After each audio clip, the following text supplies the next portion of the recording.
Hello, and welcome to another episode of Fly on the Wall with Josh Hill. Today, I'm joined by Tim Trumper. Tim is an experienced non exec director, until recently the chairman of the NRMA, founding shareholder and advisor to the AI and data analytics powerhouse Quantium, and a number of emerging scale ups, advisor there too.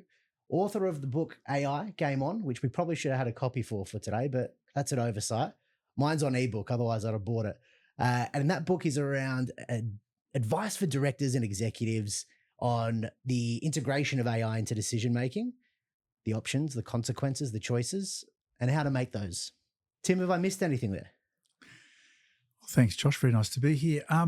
Well, the subtitle of the book is actually worth talking about for a moment. So the subtitle of the book is How to Decide Who or What Decides. And the publisher did not like that subtitle. I insisted on it because it's actually what is going on.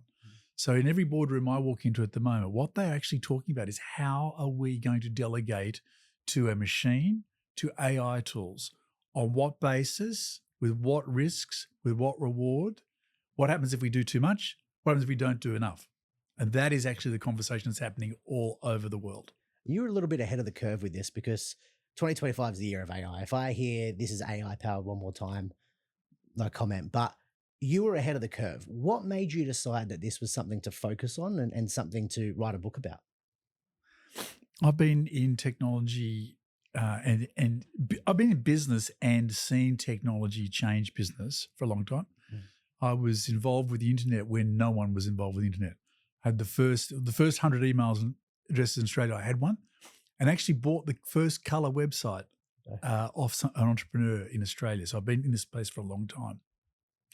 AI is the next frontier. So I spent a lot of time traveling and talking to tech giants overseas, etc. And of course, I've had a front row seat through being with Quantium. So Quantium has been, doing AI analytics work for over 20 years. So I've seen it growing, and I watched the wave form, and now I'm watching the wave really start to break. Do you think it's a case now of mass adoption? That's where we're at, and before both of us being in technology, we would see it coming, as you rightly alluded to. It's a competitive advantage naturally. Where's the gateposts? What is the kind of good and bad for businesses? Where do we put the blockers up, the geofencing, if you will, around AI? Well, I have a simple rule that if you're not using the tools at the moment, you're gone. It's actually time to buy a white flag and go home. The capacity of the tools are already so amazing. If the counterparty, if you're running a negotiation and I'm using the best tools with the best prompts and the counterparty is not, I will outperform them. That's just real. And that's happening everywhere all the time. So I don't think you can overstate the impact of what's happening. And what's so exciting, quite frankly, is, I'm not a coder. I'm not even really good with a spreadsheet. But if you can talk, think, and type, you are in. The barriers are gone. So this is the time to actually get in, learn, which is why I wrote the book. The more things change, the more you need to learn. I love that. And you're right. The massive change that's happening is making mainstream adoption for the people with no technology background. Suddenly, there is no barrier.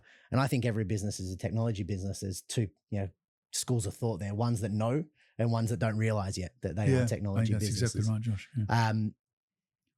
You're right. I think it's knife to a gunfight type material if you're not. Totally right. How are you seeing that discussion manifest itself at board level? What does that look like when you're sat in a room of peers talking about how the business is going to go about implementation or what they're using it for? Is it a case of education, or is it a case of we need to just do this and let's get it rolling?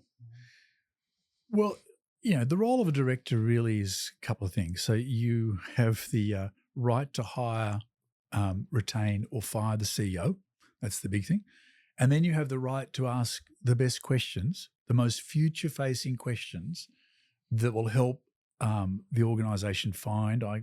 I'm big on this idea of find the unmet need of the future customer.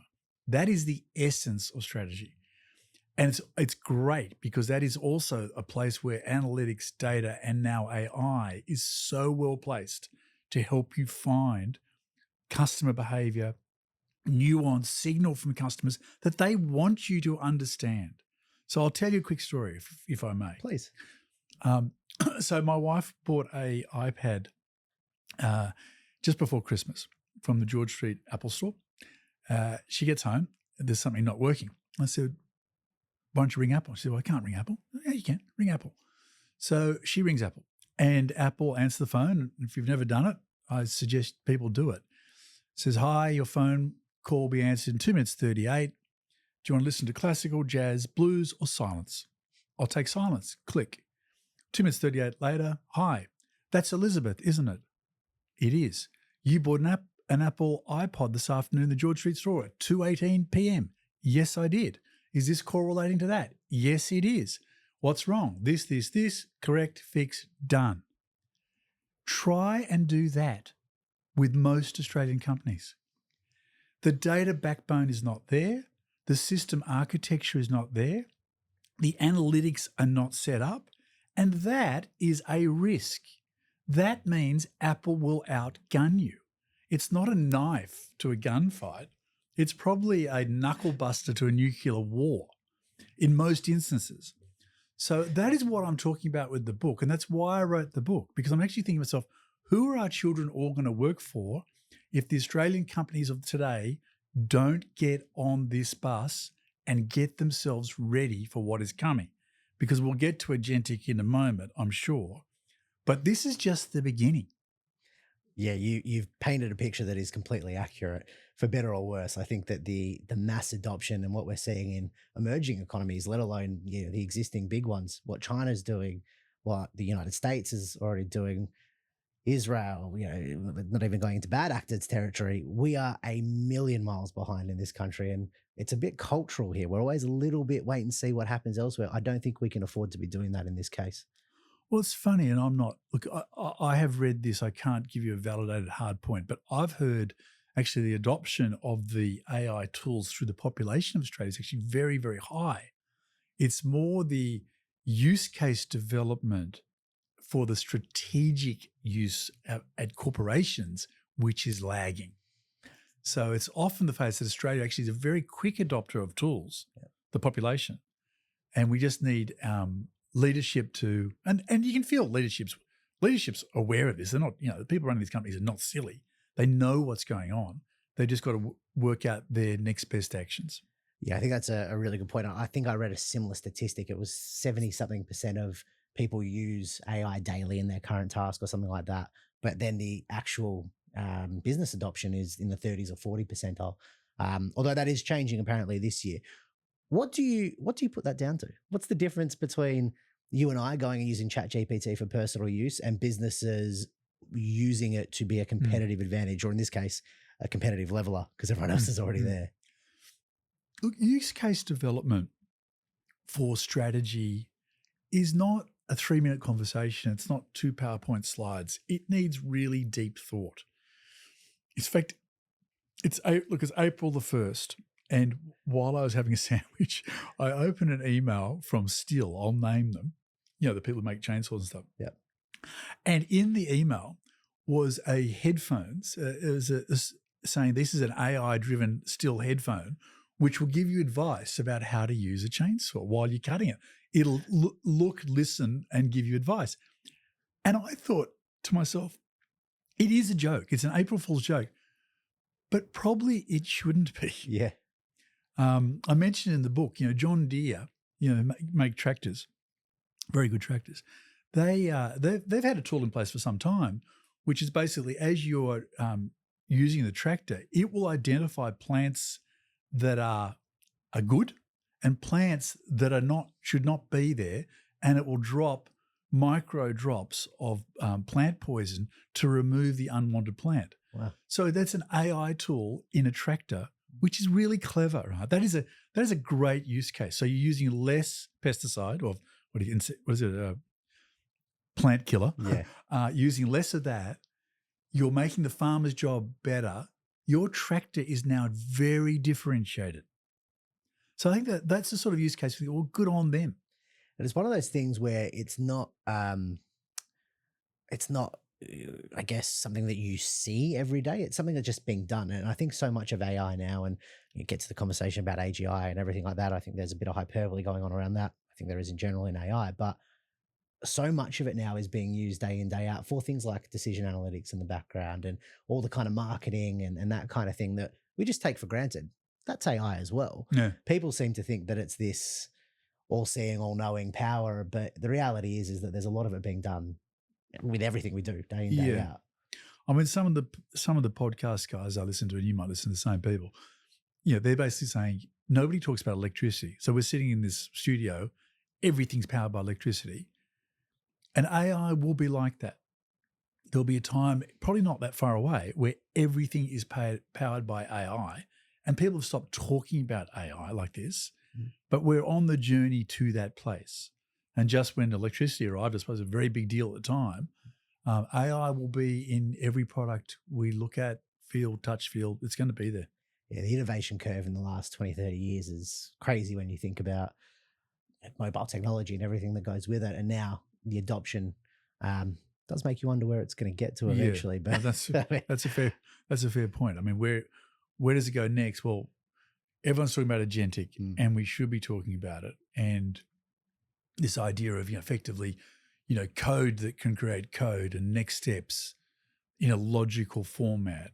And this is just starting to come through. But, the example I talk about, because it's an easy one to understand, is, your photos of your last summer's holiday, the meta tags in that are sitting there waiting for someone to reinvent travel. It knows where you were. It knows the temperature of the day. It knows the people you're with. It knows your calendar. If it's through a wallet, it knows your frequent flyer number. It knows your diary, blah, blah, blah. So, hey, Organize My Next Holiday is a product that someone's about to invent. yeah, it makes a lot of sense, doesn't it? And you think about that line of thought, there isn't a business where you can't do that. Absolutely. Every business is ripe for disruption or, enhancement, I would say, using this technology. My world, and speaking to executives day in, day out, generally people that would report to someone like yourself, the CEOs, the COOs, the technologists in the business, are they ready for it? I know that the general public is using it, but I don't know whether the technologists are capable. Yeah. Well, they have to get ready for it. There is no there's no just stop while I catch up button to push. While we're sitting here, someone somewhere on the other side of the world is creating something amazing. So I think it's like you just got to throw yourself at this and become proficient. And that takes you to what should you do? Well, use the tools, read, listen to podcasts, read books. It's worth educating yourself on a once in a generation change, unless you just say, I'm out. I'm unplugging and going and living on a beach somewhere. That's okay. Someone might choose that option. But I think if you want to stay in the business world, you have to be in this space. I completely agree. We talked earlier around infrastructure, everything like that. Every conversation I'm having with anyone in data and analytics at the moment is around data governance, data strategy. Yeah. What's a data warehouse, which is a question that we shouldn't be hearing in this day and age. But how much is that a detriment to existing businesses versus you and I spin up a startup tomorrow, we've got it all ready to go, it's AI enabled, we're competitively a mile ahead. How much do these businesses have to catch up in that sense to then even get to the starting line maybe? Yeah, no, I mean, look, legacy systems can certainly be a problem, data silos, blah, blah, blah. Although increasingly now, because there are tools to fix that as well. So look, it's all situational. So I can't speculate on somebody's situation. But if you have a legacy system that's a problem, pretending it's not a problem isn't a solution. And just saying it's too hard or too expensive, that is a monumental risk. That is probably an end of life threat to the organization. So if you've got a competitor who can spin up with all the new kit and a clean data stack, well, worry about that and do something about it. It's a very, very good answer. I agree. Take action, get it done. We've talked a little bit around how the executives are starting to get to board level and have these discussions. And, present them as opportunities or what have you. And I've often found that technologists struggle to articulate value when it comes to non-technical professionals. How would your CEO in this hypothetical board that we're currently sat on bring this to you in a way that would make perfect sense for everyone, is secure and mitigates risk? How do they go about actually translating his tech to outcome? Mm-hmm. Mm-hmm. I mean, look, there's 100 ways, and I'm not an expert in that. But look, it's a line that certainly I used to talk a lot with Quantium about. It's this idea of the product. So when people go, I've got some analytics which can, reduce churn. Well, that's good. But the product of that product is if the churn is averaging at X and you can halve the X, that is a material lift in cash, in profits, and in balance sheet. And to not do that is actually negligence. If you can choose to fix the churn problem or not, if you're a shareholder, which company do you want to be a shareholder in? So when you start talking like that, people understand it. Well, it's this thing works. This algorithm will lower churn. I want to adopt that. So I'd encourage, people who are talking to boards to think about the product of the product. Because as soon as you start talking about, we've got this bandwidth or this megas, whatever, people will glaze over because that's very important to you and probably not that important to them. But when you start talking about cash, when you start talking about risk, when you start talking about P&L, that's a common language that will land.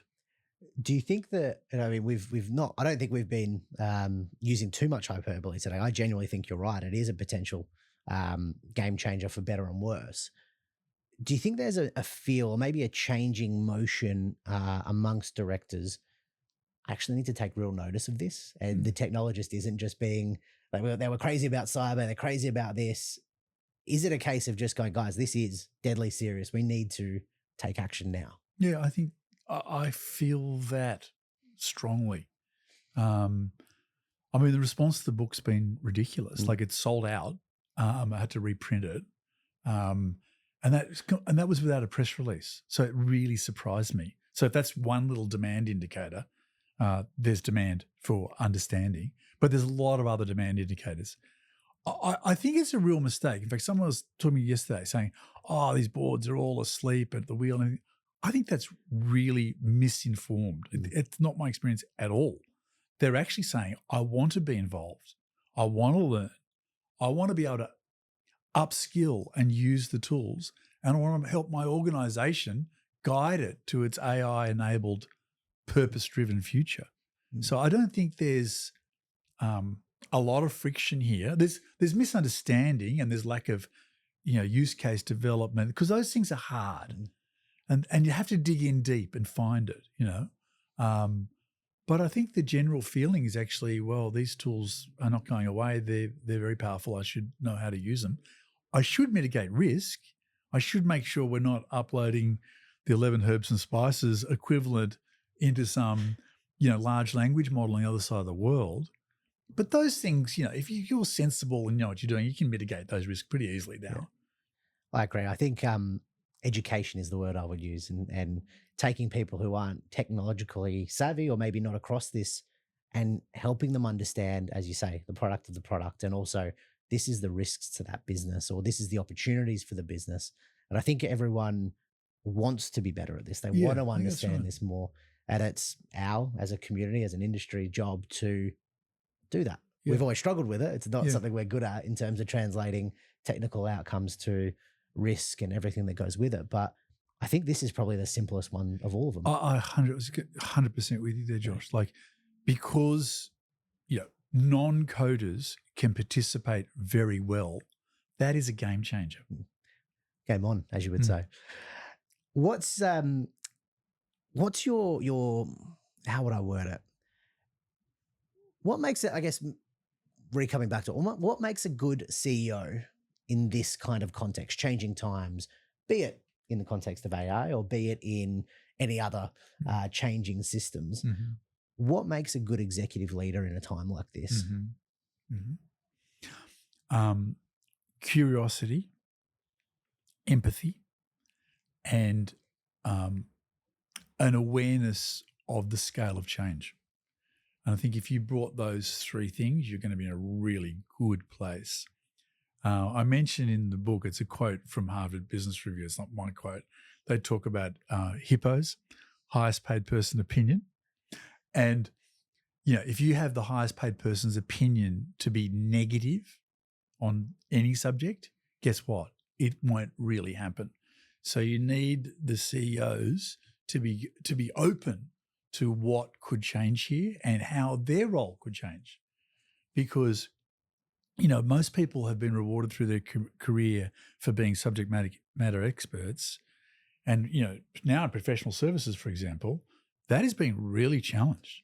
You can very quickly spin up some, large language model, which will give you some very good advice if you feed it well. So there's challenge coming to highest paid person's opinion. And we're just going to have to learn to live with that. All of us. Adapt or die. Yeah, that's right. Yeah, I think it makes sense. You've nailed the next question before I even ask it, which is what advice do you give to people that are worried about their futures in that scenario? And, my take on that, speaking to them generally, is you actually need to be at the forefront of this and control is maybe not the right word, but help adapt it to your needs as opposed to being the one that's influenced by it. Anything else that you'd add to that? I think that's pretty good. I mean, just thank you. I don't think there is a laggard option here. Yeah, I really don't. I just can't imagine. I mean, I'll give you a quick example, just personally for me. So when the latest Claude model got updated a couple of weeks ago, there was a moment there where it was a bit clunky and I had a few misfires. And it's only then that I realized I'm using it for every aspect of my life, that I had an afternoon where I really couldn't use it all. And I'm going, well, I am stuck. It was a bit like, when the Wi-Fi goes down or and really like when the power goes off, kind of go, I might as well go for a walk. And that's when you realize you have, these tools are omnipresent, hugely powerful. One of the frames of reference I use in this book, which I think helps, is this idea of mindset, which is open your mind to what is going on. Skill set, learn the tools, learn how to prompt, learn how to write a good AI brief. And then tool set, which tool is right for you for which job. And I think if you follow that mindset, skill set, tool set, it really does allow you to, when you get to the tools, I know why I'm on this tool. I use this tool for this purpose. There's a real future where people now, and I'm seeing, particularly in software engineering, are becoming AI-centric people because you have to. There's not going to be as many people in that skill set as there was before. And I think that the model you've just mentioned is perfect. Well, where are we going to go? How are we going to use it? What do I need to do to be part of that journey? And being an ostrich isn't going to help in whatever role you're involved in. It's about to be impacted from retail to the executive suite. Everything's going to change. But yeah, you're right. It makes its way into everyday life, and it's hard to shake it now. I mean, if you're looking for a reference point there, Josh, and I haven't done the academic analysis, I could ask an AI tool to do it for me, but I was very involved when the internet first came through Australian business, and certainly my anecdotal reflections on that are organizations who delegated that or put on the internet department did very badly. Because the CEO is effectively saying, this is half important. I'm going to get someone to worry about it, but it's not me. And that did not work. It was like, it is front and center. The future of the business will be digital, and you can't delegate your way out of this. You have to own it. I'm a really big believer that the future CEOs, be 3-5 years, are technologists, people that understand it intrinsically. But I also believe the flip side of that is that you're going to start seeing more generalists, people that come from accounting backgrounds, et cetera, with a higher competency in technology because they're going to have to. What do you think this does to that in the future? How does that impact the CEO of 5 years from now, or the director of 5 years from now? Good question. I mean, I'm not a futurist around, people at all. But I mean, what do you know? If you can ask good questions, it's a quote from Kevin Kelly in my book. He said, as answers become cheap, questions become valuable. That is absolutely right. So that comes back to, do you have enough curiosity to reinvent the business, to try and create systems which will help you understand the future need of the customer? Now, you might come from accounting and have that. You might come from anywhere in the business, but that skill is important. I saw an interview with Jeff Bezos the other day, and it was, the question they asked him was sort of what you just asked me. What do you think, how's it all going to change for, your businesses in the future? And I loved his answer. He said, that's the wrong question. I'm focused on what's not going to change. So what's not going to change is people will want Amazon delivered quickly. They will want lower prices. Now that we know those things aren't changing, how can I use these new tools to deliver what I know they want? And it's just a reminder that you can sit there and go, everything's going to change, and a lot will, but there's some things that won't change. And which bits of that in your business, whatever they are, can you light up with AI, double down on, and create your strategic moat around? Fantastic. Yeah, he knows a thing or two. Yeah, Mr. Bezos. Very interesting thought. I think, they're one of these things. If we can sit here and we can hypothesize about what will happen, but the reality is, if we'd said this 2 years ago about how intrinsic AI would be in everyday society, we'd probably go, "Oh, I don't think that's a little bit much, wouldn't it?" Whereas the reality is, we've got no idea. That's the exciting thing at the same time.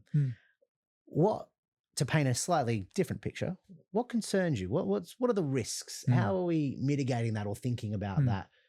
Both from a personal perspective and a business perspective. Yeah. So there's a quote which I just love from Eric Schmidt, who said in his book, it's pretty clear to me there's going to be a system that knows everything, and then we are going to need a system that limits what it knows. I have read that quote 1,000 times, and it's a big quote from somebody who really does understand technology. I think he's probably right.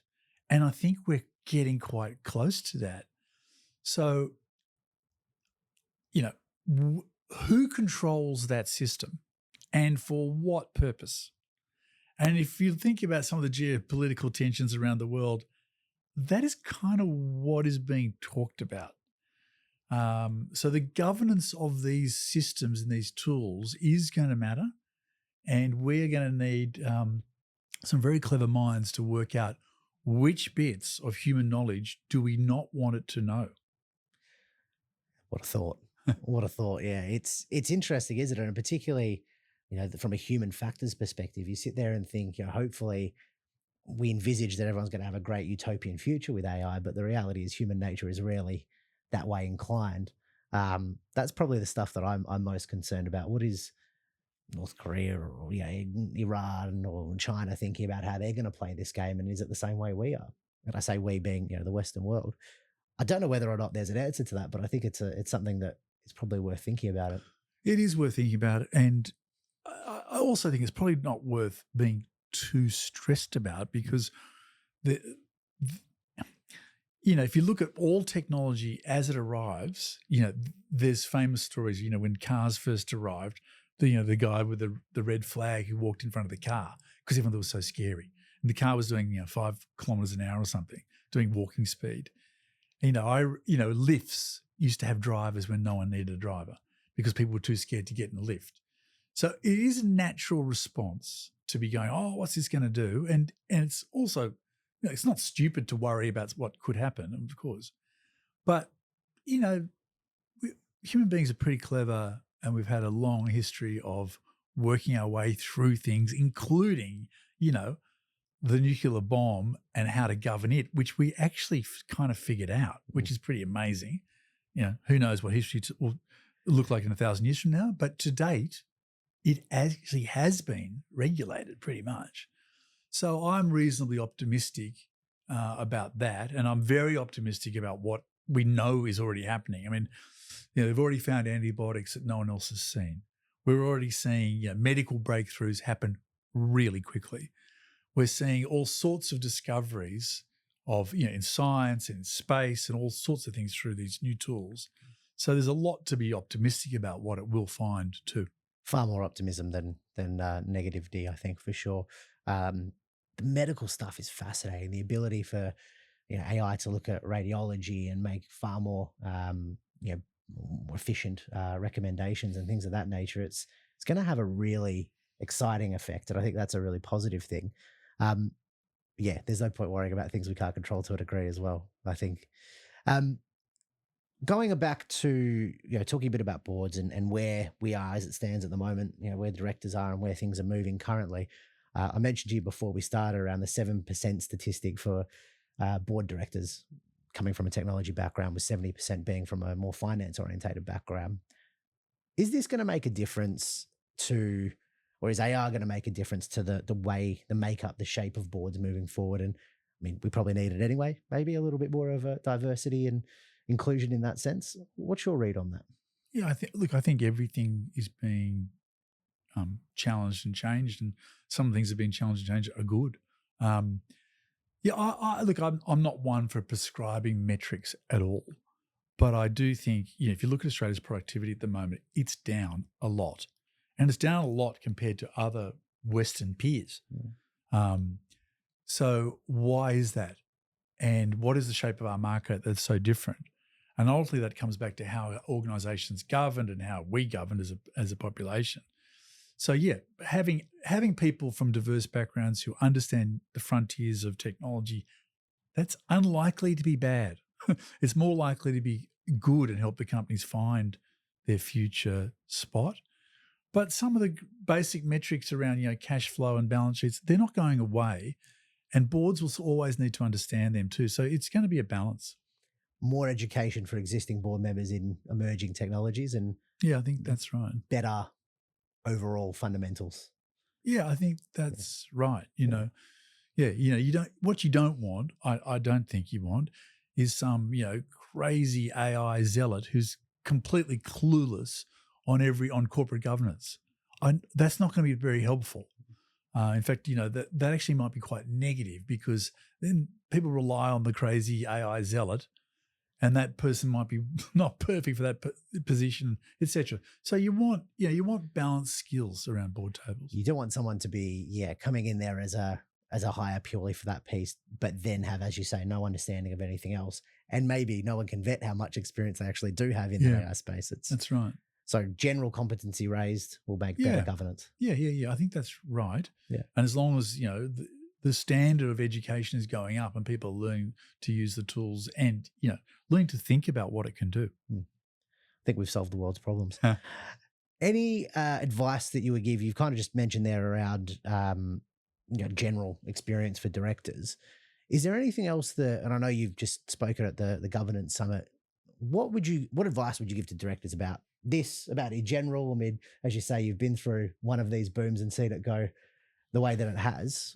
What advice do you give to people when they ask you, Tim, what do you think about AI generally?